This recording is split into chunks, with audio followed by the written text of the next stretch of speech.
आपका एक क्वेश्चन आता है आसुबेल के रिगार्डिंग।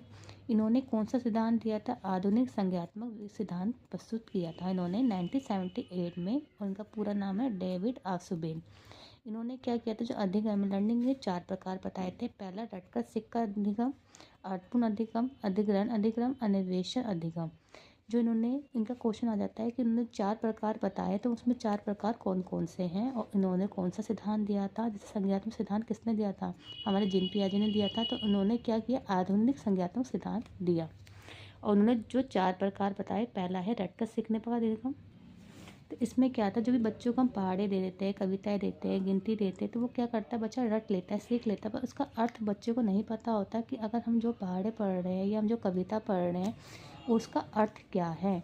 जब उन्होंने फिर सेकंड दिया अर्थपूर्ण अधिगम। जब बालक क्या आता है, जब में पुराने ज्ञान होता है उसमें नया ज्ञान जोड़ता रहता है, माने आत्मसात करता रहता है। जैसे छोटे छोटे अनुच्छेदों को लिखते लिखते बालक क्या करता है? बड़े निबंध लिखना सीख जाता है। हमने उसको बड़ा निबंध लिखना तो नहीं सिखाया, पर जैसे जो छोटे छोटे अनुच्छेद बच्चे को सिखाया, उसको उसने अपने बच्चे ने बड़ा निबंध लिखना खुद ही सीख लिया। थर्ड है अधिग्रहण अधिगम। जब हम बच्चों को कोई भी सामग्री देते हैं, वो बोल कर लिख के जो भी हम सामग्री बच्चों को दे देते हैं, तो वो उसकी मर्जी होती है वो बच्चा रट के पढ़े या समझ के पढ़े।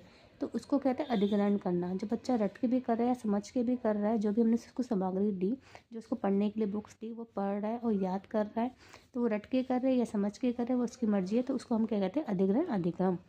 अन्वेषण अधिगम। अन्वेषण अधिगम में क्या होता है? हम बच्चों को जो भी हम बच्चों को सामग्री देते हैं यानी बुक देते हैं, तो कोई नया विचार प्रस्तुत करता है, उस दी गई सामग्री से भी कोई अलग से कोई नया विचार बच्चे ने पकड़ किया, उससे कहते हैं अन्वेषण अधिगम। जैसे एक बालक ने होली का निबंध पढ़ने के बाद भारत में बनाए जाने वाली होली के विभिन्न रूप में समानता ढूंढता है कि जितने विभिन्न देशों में, विभिन्न राज्यों में भी जो भी होली बनाई जाती है, सब में क्या क्या समानता है, जो ना कि निबंध में लिखा था और ना ही किसी अध्यापक के द्वारा बच्चे को करवाया गया था।